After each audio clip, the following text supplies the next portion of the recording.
Gelar perkara khusus ijazah Jokowi akan digelar hari Rabu 9 Juli mendatang. Diundurnya pelaksanaan gelar perkara tersebut menurut Polri karena pihak pengadu yakni TPUA meralat permintaan agar gelar perkara hadirkan 4 unsur yang dinilai independen untuk diikutsertakan dalam gelar perkara khusus ijazah Jokowi. Sudah hadir di studio ada penuding ijazah Jokowi Bung Roy Suryo, lalu ada juga Koordinator Hukum Merah Putih Bapak C. Suhadi, dan melalui sambungan Zoom juga ada mantan Kabareskrim Susno Duajeng nanti juga akan bergabung bersama kami. Selamat petang Bung Roy, Pak Suhadi. Petang, Pak Sindi. Oke, saya mau ke Bung Roy dulu. Bung Roy, sebelum kita masuk ke gelar perkara khusus nih.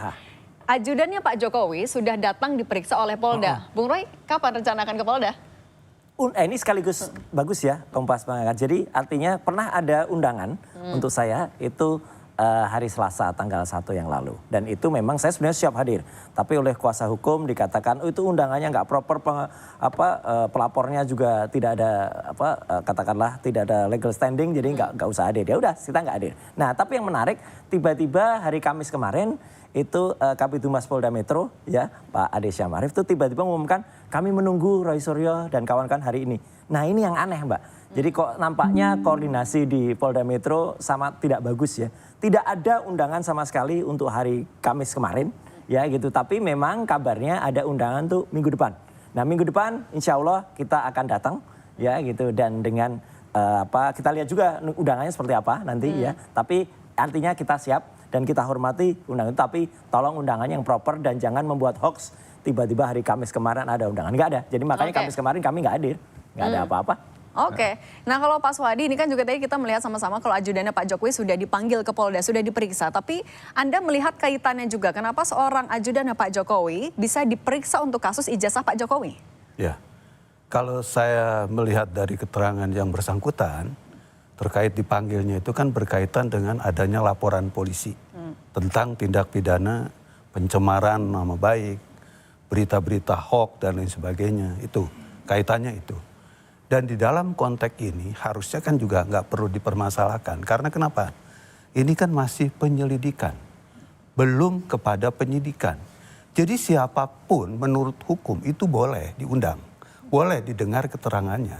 Karena tak terbatas kan. Kecuali nanti konteks yang dinamakan saksi dalam undang-undang pada tahap penyidikan itu akan menjadi pembeda. Konteksnya apa dulu? Ya, karena yang namanya saksi itu kan harus melihat, terus merasakan, mengetahui suatu kejadian perkara pidana itu gitu. Ya. Nah kalau kita hubungkan seperti ini, korelasinya masuk gak dengan kejadian-kejadian yang ada? Masuk dong, karena kenapa? Ajudan setiap hari ada di sampingnya Pak Jokowi. Dan kita juga tahu kaitan menyangkut masalah kasus ini ya, itu kan sudah berlangsung lama kan ya. Jadi bisa juga diperiksa dalam konteks seperti itu. Tapi saya katakan tadi ini masih penyelidikan.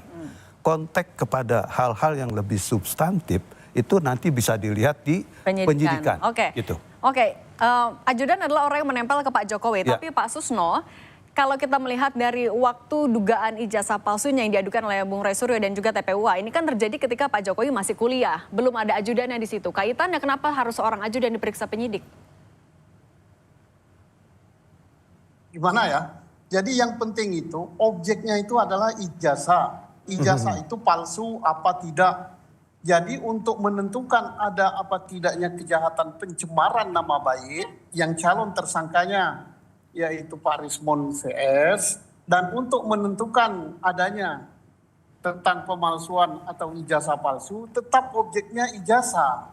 Jadi jangan mengkutik-kutik yang lain sampai ke Komnas HAM, sampai ke mana lagi ya. Buktikan dulu ijazah itu palsu apa asli. Dan itu tidak terlalu susah ya. Secara formalitas ijazahnya sudah dibuktikan identik. Persoalannya identik dengan apa? Kalau identik dengan ijazah palsu berarti ijazah itu palsu. Kalau identik dengan ijazah asli berarti ijazah itu asli. Maka pembandingnya harus pembanding ijazah asli. Siapa yang bisa menyatakan ijazah pembanding itu asli? UGM, dan bila perlu lebih abdol lagi atasannya UGM, yaitu Kementerian Pendidikan Tinggi gitu. Nah, dibandingkan dengan ijazah siapa? Ijazah yang betul-betul Pak Jokowi alumni tahun 1985 dari Fakultas. Nah setelah itu dapat pembandingnya, terbukti itu ijazah itu identik enggak dengan yang asli. Kalau Oke. tidak identik dengan yang asli itu palsu.